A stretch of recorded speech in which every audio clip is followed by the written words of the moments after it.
Commander Keswick stood at the viewport of the transport ship, watching the green and blue planet grow larger. Threshold 7 looked peaceful from orbit. It would not stay that way for long. Behind him, his warriors checked their weapons and armor. The Vryn Talons were the best mercenary company in this sector of space. They had fought on 40 worlds and never lost a contract. The briefing room door slid open. A human in an expensive suit walked in. He represented the Zethros Mining Consortium, the company that hired them. His name was difficult for Keswick to pronounce, so everyone just called him the Liaison. "Commander Keswick," the human said, pulling up holographic displays. "Thank you for taking this contract. The situation is simple. We have legal mining rights to Threshold 7. However, local colonists are interfering with our operations. They claim the land is theirs, but our paperwork is solid." Keswick studied the maps. His reptilian eyes could see heat signatures that humans could not. How many opposition forces? Estimates suggest 20 to 30 fighters. Colonist militia mostly. Some hunting rifles, improvised weapons. Nothing your company cannot handle. The liaison smiled. There are also reports of military advisors helping them. Unspecified origin. Probably just retired soldiers playing hero. One of Keswick's senior warriors, a female named Thesic, leaned forward. "What are our rules of engagement?" "Secure the mining zones. Remove the resistance. We prefer minimal casualties, but we understand that combat has its realities." The liaison pulled up a contract document. "Standard payment, plus bonuses for quick completion. The consortium values efficiency." Keswick read through the contract carefully. Everything seemed normal. Corporate warfare was common in the galaxy. Companies fought over resources, hired mercenaries to do the fighting, and everyone followed established rules. It was almost civilized compared to the old clan wars of his homeworld. "We accept," Keswick said, pressing his claw to the contract pad. "The Vryn Talons will secure your mining operations within 10 standard days." The liaison looked pleased. "Excellent. Your reputation precedes you, Commander. We expect great things." After the human left, Keswick gathered his command staff. There were 12 senior warriors, each commanding a squad of 10. They had fought together for years. Some had served with Keswick since the beginning, back when the Talons were just a small band taking dangerous contracts that others refused. "This should be straightforward," Keswick told them. "Standard corporate action. Colonist resistance typically collapses after the first real engagement. They are farmers and merchants, not soldiers." Thesic nodded, but looked thoughtful. "What about these military advisors?" "Probably mercenaries like us," another warrior named Rethon said. "Or washed-up veterans looking for purpose. Either way, they will not match our training or equipment." Keswick agreed. The Vryn were natural warriors. Their species had evolved on a harsh world where only the strong survived. They were faster and stronger than most species in the galaxy. Their reflexes were excellent, and their tactical training was among the best available. Whatever waited for them on Threshold 7 would not be a serious challenge. The transport ship descended through the atmosphere. Threshold 7 was a beautiful world, covered in dense forests and wide rivers. The contested mining zone sat in a valley surrounded by jungle. Rich deposits of valuable minerals lay beneath the surface, worth billions to whoever controlled them. Keswick's forces landed at a cleared area 5 kilometers from the main colonist settlement. They established a base camp quickly and efficiently. Sensors went up first, creating a detection perimeter. Then came the command center, medical station, and supply depot. Within 2 hours, they had a fully functional forward operating base. "All squads report ready," Thesic announced. "Aerial reconnaissance shows the colonist settlement has approximately 300 civilians. We have detected some defensive barriers, but nothing significant. No heavy weapons visible." "What about those military advisors?" Keswick asked. Thesic checked her displays. "No sign yet. Either they are not here, or they are staying hidden." Keswick considered this. Smart advisors would observe first, learn their enemy's capabilities before engaging. That showed some tactical sense, but it would not matter. The Vryn had numbers, training, and superior technology. Any resistance would be crushed quickly. "We advance at dawn," Keswick ordered. "Standard formation. First and second squads take point. Third and fourth provide flanking support. Fifth and sixth remain in reserve. Our objective is to reach the settlement and convince the colonists to leave peacefully. If they refuse, we escalate gradually. Understood?" His warriors acknowledged the orders. They had done this many times before. Most corporate actions ended without serious fighting. Civilians rarely had the stomach for real combat. Once they saw professional soldiers advancing, they usually surrendered or fled. That night, Keswick walked the perimeter of the camp. The jungle around them was alive with sounds. Strange creatures called in the darkness. The air was thick and humid, different from his dry homeworld. But Keswick had fought on dozens of different planets. He adapted quickly. One of the young warriors, Keseth, approached him. "Commander, I heard stories about humans. Are they really as weak as people say?" Keswick thought about this. Humans had joined the galactic community only recently, perhaps 30 standard years ago. They were physically weaker than most warrior species. No natural armor, no claws, no enhanced senses. They seemed almost fragile. "I have never fought humans," Keswick admitted, "but I know they are new to space. They have little experience with galactic warfare.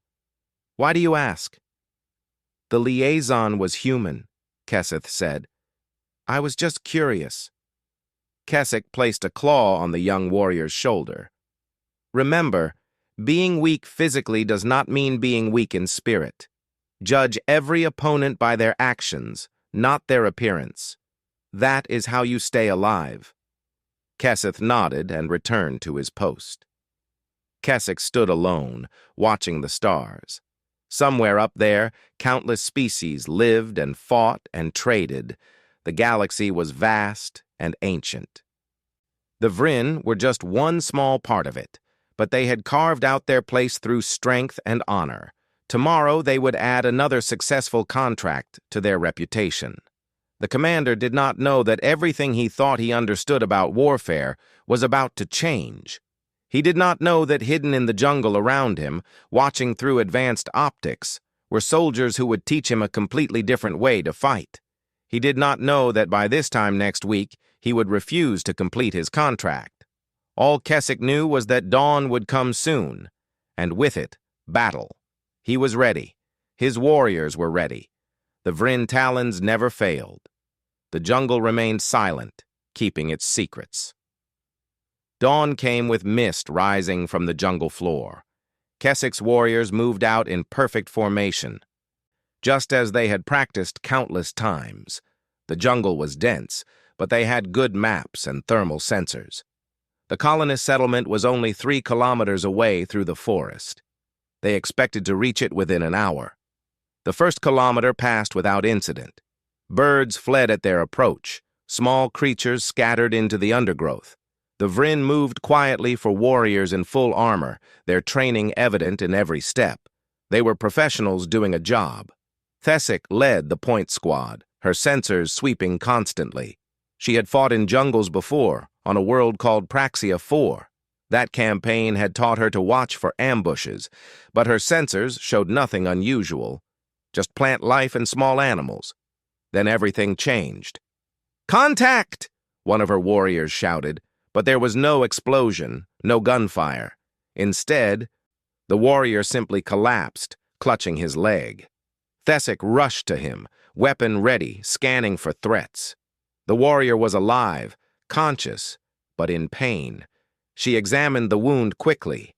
A bullet had gone through his thigh, missing the major blood vessels by millimeters. It was a precise shot, the kind a surgeon might make if surgeons used rifles. "Medic!" she called. Then, into her radio. "Commander, first squad has 1 casualty. Gunshot wound, non-lethal. I cannot locate the shooter." More shots came. Each one found a target. Each one wounded but did not kill. A shoulder, an arm, another leg. The shots came from different directions, making it impossible to pinpoint the enemy's location. Thesic's squad took cover, but the shooting stopped as soon as they did. Kessick arrived with reinforcements. He examined the wounded warriors personally. All would survive. All had been shot with remarkable precision. This was not the random fire of frightened colonists. This was expert marksmanship. "Medical analysis," he demanded. The field medic, a young Vryn named Sessic, looked confused. "Commander, these wounds are strange. Each bullet was placed to disable but not kill. The shooter could have killed every one of these warriors easily. Instead, they chose not to." Kessick felt something he had not felt in many years. Uncertainty. An enemy who could kill but chose not to was more dangerous than one who simply tried to kill. It suggested control, patience, and skill far beyond what he expected. "Advance carefully," he ordered. "Maximum alertness. Whoever is out there wants us to know they are better shots than us." The Vryn pushed forward, but now they moved differently, less confident. Every shadow seemed to hide a sniper. Every sound made them flinch. This was psychological warfare, and it was working. More warriors fell with precise wounds. A hand shot made a warrior drop his weapon. A shot to a communications pack destroyed equipment, but left the warrior unharmed. Someone was playing with them, demonstrating superiority without killing. By midday, Kessick had 12 wounded warriors and had advanced only 2 kilometers. At this rate, they would reach the settlement in a week, not a day. He called a halt and established a defensive perimeter. "This is not normal combat," Rethon said, stating what everyone knew. "These are not colonist militia." "The military advisors," Thesic suggested. "They must be specialists." Kessick nodded slowly. "But specialists in what? Sniping? Psychological operations?" He looked at his warriors. Despite their injuries, none were in serious danger. It was almost insulting, being defeated without anyone dying. As night fell, something else strange happened. The Vryn set up sensors around their position, standard defensive procedure. But the sensors kept detecting movement, always just at the edge of range. When they investigated, they found nothing. It was as if ghosts circled them in the darkness. Kessick sat in his command tent, reviewing the day's events. They had faced minimal resistance in terms of actual fighting, but maximum effectiveness in terms of results. Whoever opposed them understood warfare at a deep level. They knew that wounding was more effective than killing. Wounded warriors needed medical care, slowed down the whole unit, and damaged morale. Dead warriors were just statistics. A soft sound made him look up. On his communication console, a light was blinking. An incoming message on an open channel. Kessick activated it carefully, ready for anything. A voice spoke in clear Galactic standard. The accent was unfamiliar. "Commander Kessick of the Vryn Talons, this is Captain Minjun Park. I represent the military advisory force protecting the colonists of Threshold 7. I am requesting a meeting under flag of truce. Just you and 2 guards. Neutral ground, tomorrow at noon. Do you accept?" Kessick was surprised. The enemy wanted to talk? In his experience, that meant they were afraid or running low on supplies. But this enemy had shown no fear. They had controlled the entire engagement from start to finish. "Why should I trust you?" Kessick asked. The voice that must belong to this Captain Park sounded almost amused. "Commander, if we wanted you dead, you would be dead. We have had you in our sights all day. We are offering conversation, not combat. The choice is yours." Kessick thought quickly. He needed information. He needed to understand who he was fighting. A meeting might provide answers. It could also be a trap, but somehow he doubted it.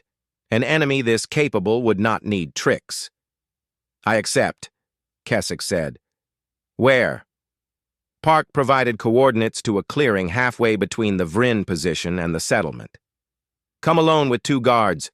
We will do the same. No weapons aimed, no aggressive actions, professional courtesy between soldiers. The transmission ended. Keswick sat in silence, thinking. Professional courtesy. This Park spoke like someone who understood military tradition. The Vryn had such traditions. Honor between warriors, even enemies. But Keswick had rarely encountered other species who shared such values. Thesic entered the tent. Commander, we intercepted a radio transmission earlier, very brief. It was in a language our computers do not recognize, but we isolated 2 words that the system could translate. Rules of engagement and minimize casualties.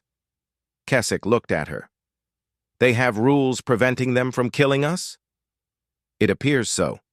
What kind of military force operates under such restrictions in active combat?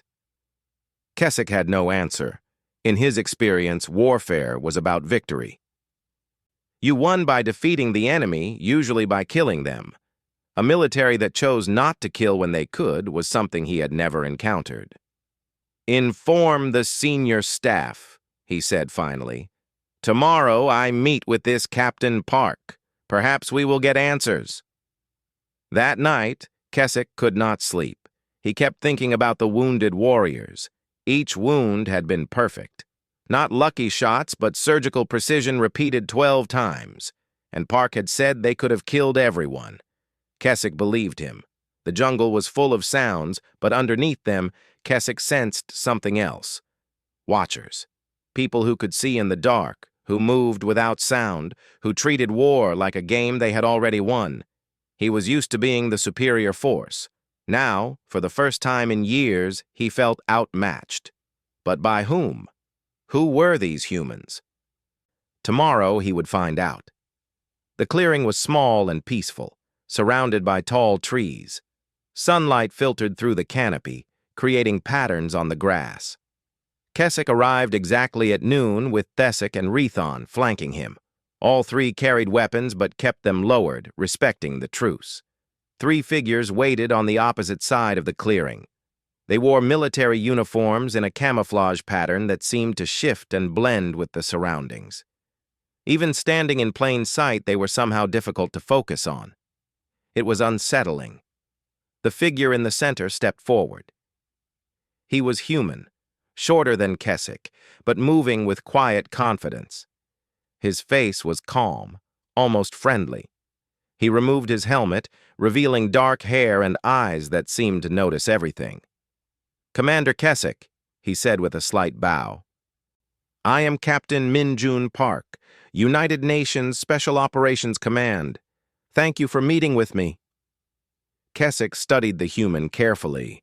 Park looked young by Vryn standards, but his eyes held the experience of someone who had seen much combat. The 2 soldiers flanking him were just as alert, just as professional. These were not amateurs playing soldier. You have been shooting my warriors, Keswick said bluntly. Park nodded. Yes. I apologize for the injuries, but it was necessary to demonstrate our capabilities. All wounds were non-lethal and will heal completely.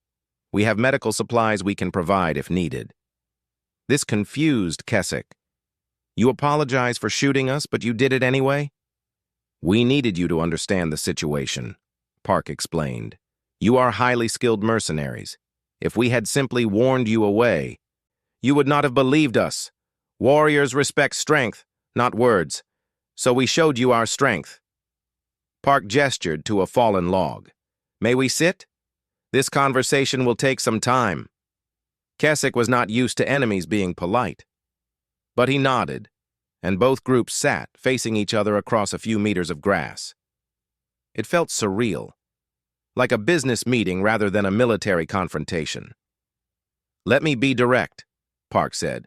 My team has been observing your operations for 3 days. We know everything about your deployment, squad positions, communication frequencies, supply lines, defensive weaknesses. We have recorded your patrol patterns and identified your senior commanders. At any point in the last 72 hours, we could have inflicted significant casualties. We chose not to. Thesic leaned forward. Why not? In war, you destroy your enemy when you can. Park smiled sadly. That is one philosophy of war. We follow a different path. You see, Commander, we are not here to fight you. We are here to protect the colonists. Those are two different missions. Keswick tried to understand, but we threaten the colonists, therefore you must fight us. Not necessarily, Park said. Fighting is one option, but there are others. We can convince you to leave. We can make continuing this contract too expensive, too dangerous, or too dishonorable. We can create a situation where you choose to stop rather than forcing you to stop. You speak of honor, Keswick said slowly. How do humans understand honor? Park's expression became serious. Honor is everything to us. In my culture, we have ancient warrior traditions going back thousands of years. We believe that how you fight matters as much as whether you win. We believe that a true warrior protects the weak, shows mercy to the defeated, and fights with discipline and purpose. Rethon made a dismissive sound. Pretty words. But war is war. People die. Sometimes, Park agreed, but not always. Commander Keswick, let me ask you something. Why are you here? What is your purpose on Threshold 7? Keswick considered the question. We accepted a contract to secure mining operations for the Zethros Consortium. And do you know who you are displacing? Colonists. Settlers who claim the land. Park pulled out a small data pad. 347 people. Families who have lived here for 12 years. They filed proper colonization claims with the Galactic Authority. They have children born on this world. They farm the land, build communities, and hurt no one. He looked at Keswick directly. Do you consider them enemies? Keswick felt uncomfortable. I consider them obstacles to completing my contract.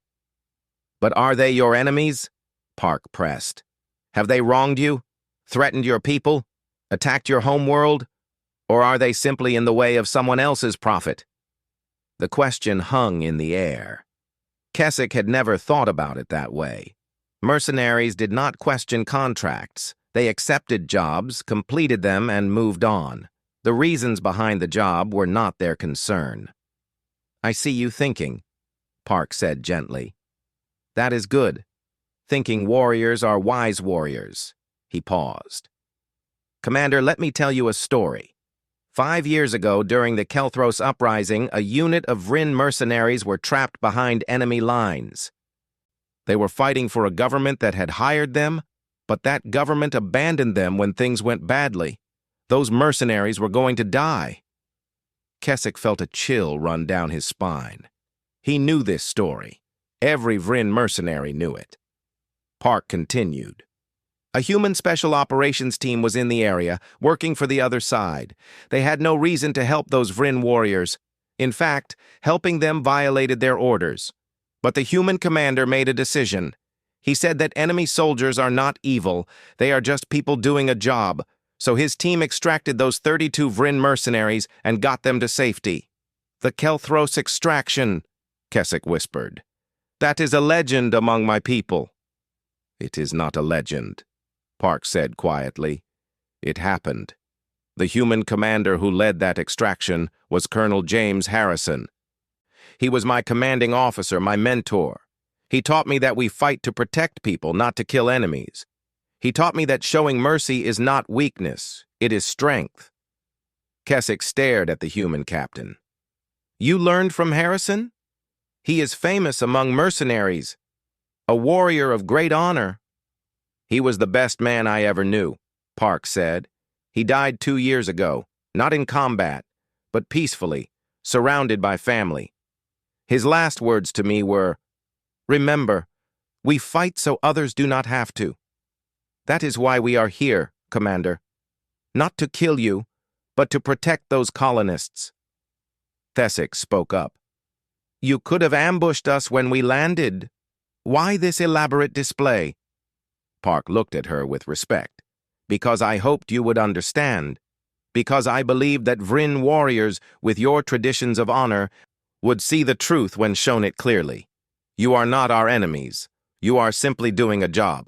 But it is a job that requires you to harm innocent people. We are offering you a way out that preserves your honor. Keswick felt the weight of Park's words. In just a few minutes, this human had changed how he saw the entire situation.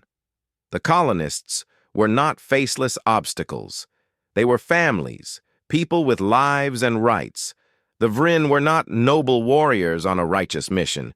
They were tools being used by a corporation to steal land. "What would you have us do?" Keswick asked. "Leave," Park said simply. "Walk away from this contract. Tell the consortium that the opposition is too strong, too well prepared. It is not a lie. We are both those things." "No one will question your honor for refusing to fight a superior force." Keswick shook his head. "It is not that simple. We have a reputation. We have never broken a contract." Park nodded, understanding. "Then let me make it simple. Continue this operation, and we will be forced to escalate. We will stop being gentle. We have been showing mercy, but we can fight in other ways. Ways that will cost you warriors time and money. Ways that will damage your reputation far more than withdrawing from one questionable contract." The threat was clear, but Park delivered it without anger or aggression, just a professional stating facts. "Or," Park continued, "you can make a choice based on honor rather than obligation. You can decide that some contracts are not worth keeping. That some missions do not deserve your service." Keswick stood slowly. His mind was racing. Everything he thought he knew about this operation had been turned upside down. He needed time to think, to consult with his senior warriors, to understand what path honor truly demanded. "I need to consider your words," Keswick said. Park stood as well. "Of course. Take all the time you need. We will not attack your camp unless you advance toward the settlement. You have my word as an officer." As Keswick turned to leave, Park spoke once more. "Commander, one more thing. Colonel Harrison used to say that the greatest victory is the one where no one has to die. I hope we can achieve that here."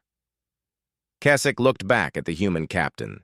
Despite everything, he found himself respecting this enemy who refused to be an enemy. "I hope so too." "Captain Park?" The walk back to camp was silent. All three Vryn were deep in thought, processing what they had learned. War had suddenly become much more complicated. Keswick gathered his senior warriors in the command tent. Outside, the rest of his forces maintained their positions, unaware of the decision that would soon change everything. The meeting with Captain Park had shaken Keswick deeply, and he needed to share what he had learned with his most trusted commanders. "I met with the enemy today," Keswick began. The senior warriors stirred, interested. "They are human special operations forces. They have been watching us for 3 days. They know everything about our deployment." Rethon spoke up. "Then we should change our positions immediately." "It will not matter," Keswick said. "They are too good, better than us, if I am honest." This admission caused shocked silence. The Vryn Talons did not admit inferiority easily. Keswick looked troubled. What did they want? "They want us to leave," Keswick said. "They offered us a choice: walk away from this contract or face escalation. And they shared something else, something that changes everything." Keswick told them about the conversation, about Park's connection to Colonel Harrison, about the Kelthros extraction.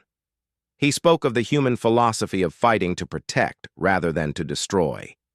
He could see his warriors processing this information, struggling with it. "This is manipulation," one warrior named Vexic argued. "They use soft words to make us weak." "Perhaps," Keswick said, "or perhaps they offer us truth we have been avoiding." He pulled up the contract documents on his display. "I read this contract 3 times before accepting it. I checked that payment was adequate, terms were clear, legal documentation was proper. But I never asked the most important question: Is this mission just? He highlighted sections of the contract. The colonists filed proper settlement claims 12 years ago. The Zethros Consortium found a bureaucratic loophole, claiming prior mining rights that supersede colonization law. But those claims are questionable. Legal experts could argue this case for years. Thesic examined the documents. You are saying we are fighting on the wrong side. I am saying we are fighting for money, not honor, Keswick replied. We are being used to remove families from their homes, so a corporation can extract minerals from the ground. When did the Vryn Talons become tools for such purposes? Rethon stood abruptly. We accepted the contract. We gave our word. That must mean something. It does mean something, Keswick agreed. But there is an older tradition, is there not? The refusal of dishonor.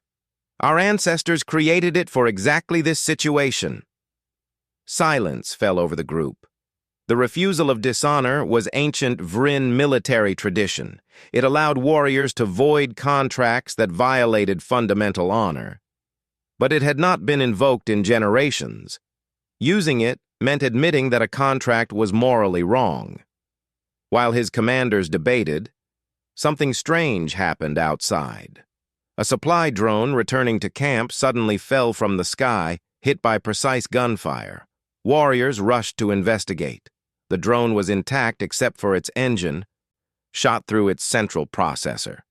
No fuel leak, no explosion, just a dead drone.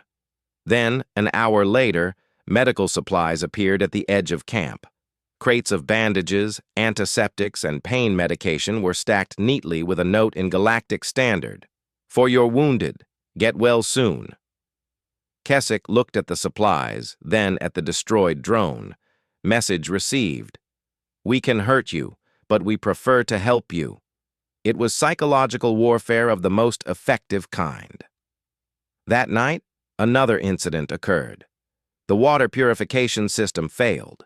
The warrior responsible for maintaining it reported that key components had been precisely sabotaged. The camp could not produce drinking water. But before panic could spread, the system mysteriously began working again. Another note appeared. Stay hydrated. Dehydration affects combat performance. The younger warriors were deeply unsettled. They were being defeated by kindness, neutralized by an enemy who refused to kill them. It was more demoralizing than actual combat would have been. Keswick sat alone in his tent, reviewing everything. He accessed the Galactic Mercenary Network, searching for information about human military forces. What he found was disturbing. Humans had been in space for only 30 years, but they had already earned a reputation. Other mercenary companies reported similar experiences. Humans who fought with extraordinary skill but preferred diplomatic solutions. Humans who showed mercy even when victory was certain. Humans who built alliances instead of conquering enemies. One report stood out. A mercenary commander from the Thexian clans wrote, "Humans fight like they have already won and are just waiting for you to realize it. They do not seek to destroy you, they seek to make you their friend. This is more dangerous than any weapon." Keswick understood now. Park had not been trying to frighten him with threats. Park had been offering genuine alliance, warrior to warrior. The humans saw the Vryn not as enemies to be killed, but as potential friends being misused by their employers. He called another meeting with his senior staff. I have made a decision. We will invoke the refusal of dishonor. We will withdraw from this contract. Vexic protested immediately. The consortium will sue us. Our reputation will be destroyed. Our reputation will survive, Keswick said firmly. We have fought 300 campaigns. One withdrawn contract will not erase that. But if we continue this mission, if we fight civilians under legal protection, if we fight opponents who have shown us mercy when they could have shown us death, then we lose something more important than reputation. We lose our honor. Thesic nodded slowly. I agree. This contract is tainted. We should never have accepted it. But the consortium paid us a deposit, Rethon pointed out. They will demand it back. Then we return it, Keswick said. With interest, we will make it clear that the withdrawal is our choice, not inability to complete the mission. One by one, the senior warriors agreed. Some reluctantly, some with relief, but all acknowledged the truth. They had accepted a dishonorable contract. The only way to restore their integrity was to walk away from it. Keswick composed a message to the consortium liaison. He explained that opposition forces on Threshold 7 were far more capable than initially reported.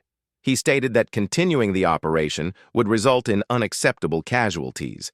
He invoked the refusal of dishonor clause, voiding the contract on grounds of misrepresentation. The response came within an hour.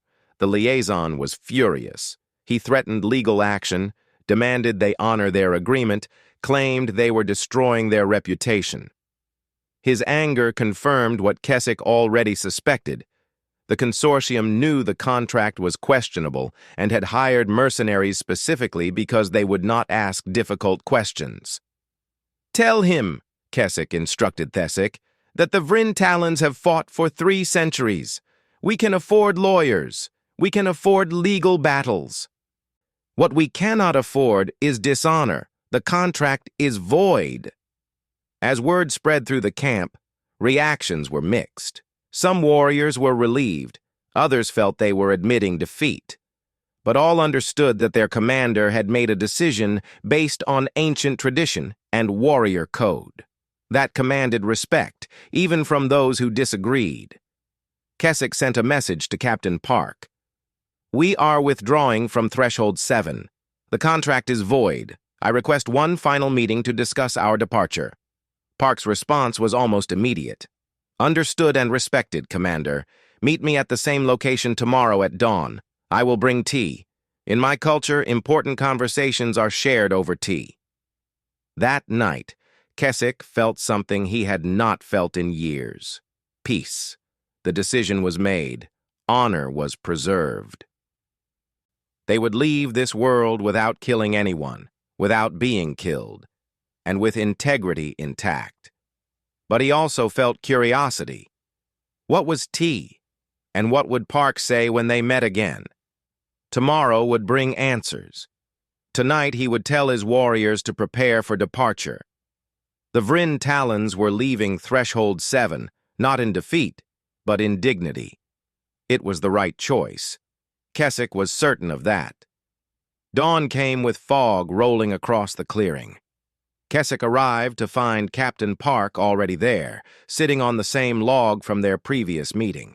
A small portable heating unit sat beside him, warming a metal container. Steam rose from cups arranged on a flat stone. Park stood and bowed slightly. "Commander Keswick, thank you for coming. Please, sit. The tea is ready." Keswick sat, bringing Thesic and Rethon with him. Park's 2 soldiers stood at a respectful distance. The human captain poured tea into simple ceramic cups and offered one to each Vryn warrior. The liquid was dark and fragrant, steam carrying an earthy, pleasant smell. "In my homeland," Park said, "we have a saying, difficult conversations are easier with tea. It reminds us that even in conflict we share our humanity." He paused. "Or in this case, our common ground as thinking beings." Keswick sipped the tea carefully. It was hot, slightly bitter, but strangely comforting. "We are withdrawing from Threshold 7, he said formally. "I invoked the refusal of dishonor. The contract with the Zethros Consortium is void." Park nodded slowly, his expression showing genuine respect. "That took courage, Commander. Walking away from a contract damages your business reputation. But you chose honor over profit. That is the mark of a true warrior." "Your words at our first meeting changed my perspective," Keswick admitted. "You showed me that I was not thinking clearly about this mission. I was following protocol without questioning purpose." "You did what many cannot do," Park said. "You changed your mind when presented with new information. That is wisdom, not weakness." Thesic spoke up. "Captain Park, I must ask. You knew the Vryn tradition of refusal of dishonor. You knew our history. Was this entire situation designed to force us into this choice? Park smiled slightly, a knowing expression. Yes and no. We truly were prepared to fight if you advanced on the colonists. We would have escalated and people would have died. That was not what we wanted, but we were ready for it. However, we also researched your culture, your traditions, your history. We knew the Vryn value honor above profit, so yes, we created a situation where your honor would be tested. You manipulated us, Rethon said, though without real anger. We gave you information and choices, Park corrected gently. You made the final decision yourself. That is not manipulation. That is respect.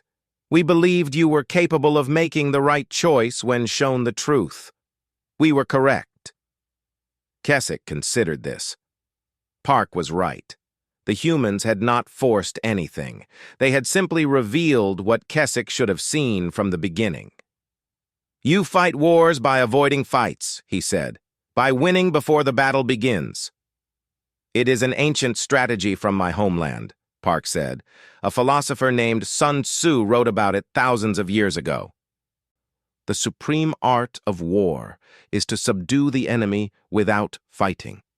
He understood that the greatest victory is when everyone survives. But you are clearly capable of fighting, Keswick said. Your skills are extraordinary. Why choose this difficult path when you could simply kill your enemies? Park looked thoughtful.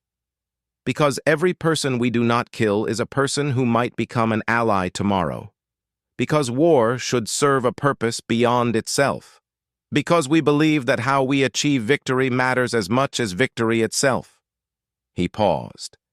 And because, Commander, we genuinely believe that warriors like you are too valuable to waste. You have honor, discipline, and skill. The galaxy needs more such people, not fewer. The conversation continued for an hour. Park explained human military philosophy, the concept of winning hearts and minds, the long-term thinking that valued relationships over short-term gains. Keswick shared Vryn warrior traditions, the codes they lived by, the shame they felt when honor was compromised. They discovered common ground. Both cultures valued discipline, respected courage, and understood the burden of leadership. Both recognized that being a warrior meant more than knowing how to fight. It meant knowing when to fight and when to choose another path. What will happen to the colonists? Keswick asked. They will stay, Park said. The consortium may pursue legal action, but it will take years. Meanwhile, the colonists will continue building their community. Eventually, the consortium will find it cheaper to move on than to keep fighting. He smiled. Humans can be very stubborn when protecting our friends. And what will happen to us? Keswick asked. The consortium has powerful lawyers. Park pulled out a data pad. I took the liberty of researching galactic contract law. The refusal of dishonor is a recognized legal tradition for Vryn mercenaries. The consortium cannot force you to continue a contract voided under that provision. They can try to sue for damages, but given that they misrepresented the situation, any court will likely rule in your favor. He handed the pad to Keswick. This analysis was prepared by a human lawyer who specializes in interstellar mercenary law. Consider it a gift. Keswick looked at the document, surprised. Park had not just defeated him, but had prepared to protect him afterward. Why help us with this? Because you made the right choice, Park said simply. Because we want you to succeed. Because a month from now, when the Vryn Talons consider another contract, we want you to remember that choosing honor worked out well. We want to encourage that kind of decision-making. Rethon laughed suddenly, a deep rumbling sound. You humans think very far ahead. We try, Park agreed. Colonel Harrison used to say, today's enemy might be tomorrow's friend. Treat everyone as if that possibility exists. As they prepared to leave, Keswick paused. Captain Park, may I ask a personal question? Of course. If we had advanced on the colonists, If we had refused to withdraw, what would you have done? Park's expression became serious. We would have stopped you. Our methods would have become much less gentle. We would have prioritized colonist safety over your lives. People would have died, probably on both sides. He met Keswick's eyes. I am very glad we did not have to find out exactly how that would have ended. As am I, Keswick said sincerely. Captain, it has been an honor meeting you. Perhaps our paths will cross again under better circumstances. I would like that, Park said. And Commander, when you tell this story to other mercenaries, and I know you will, please tell them the complete truth. Tell them that humans prefer allies to enemies. Tell them we fight to protect, not to conquer. Tell them we value honor and will recognize it in others. Keswick nodded. I will spread this message. You have my word. They departed as the sun rose fully, burning away the fog. The Vryn forces began packing their equipment. Preparing for orbital departure, within 2 days, they would leave Threshold 7 behind. 3 weeks later, Keswick sat in a mercenary bar on a neutral station. Warriors from a dozen species gathered here between contracts, sharing stories and seeking work. A Thexian commander named Vorthak approached him. I heard you walked away from Threshold 7, Vorthak said. The consortium is spreading rumors that you were defeated. We were not defeated, Keswick said calmly. We chose to leave. There is a difference. Why? The payment was good. Keswick sipped his drink, considering his words. Have you ever fought humans, Vorthak? No, they are too new to space. Why? If you ever receive a contract that puts you against human forces, especially their special operations units, I advise you to decline it. Vorthak laughed. Are they that fierce? Fiercer than you can imagine, Keswick said. But not in the way you think. They do not fight to kill you. They fight to make you irrelevant. They fight to make you their friend. They fight in ways that make you question everything you thought you knew about warfare. He paused. And they are very, very good at it. You almost sound like you admire them. I do, Keswick admitted. They showed me mercy when they could have shown me death. They gave me a way to preserve my honor when I had compromised it. They treated me as a warrior deserving respect, even though we were enemies. He looked at Vorthak directly. How many species can you say that about? Vorthak was quiet, thinking. Then he asked, What should I do if I receive such a contract? Ask yourself if the contract is just, Keswick said. Ask yourself if you are fighting for something worthy of your honor. And if humans are protecting the other side, ask yourself why they consider it worth protecting. Their judgment is usually sound. Word spread through the mercenary networks. The Vryn Talons had invoked refusal of dishonor against the Zethros Consortium. They had faced human special operations forces and withdrew not from fear, but from wisdom. The story grew, as stories do, but the core truth remained. Human-protected sites began appearing on mercenary databases, marked as contracts to avoid. Not because humans were unbeatable, but because fighting them was rarely worth the cost. Better to find contracts where you could maintain your honor, where the cause was just, where victory had meaning. Keswick never saw Captain Minjun Park again. But he never forgot their conversations. He never forgot the taste of tea shared between warriors. He never forgot the lesson that the greatest strength is sometimes choosing not to fight. The Vryn Talons continued to take contracts. But now they asked harder questions. They investigated their employers more carefully. They considered the people they were being asked to fight, not just the money they were being paid. And somewhere on Threshold 7, colonist children played in the sunshine, unaware of the battle that never happened, unaware of the warriors who chose honor over profit, unaware of how close they had come to losing everything. Captain Park watched them sometimes, from the forest edge. His mission was complete. The colonists were safe, and he had made allies of former enemies. Colonel Harrison would have been proud.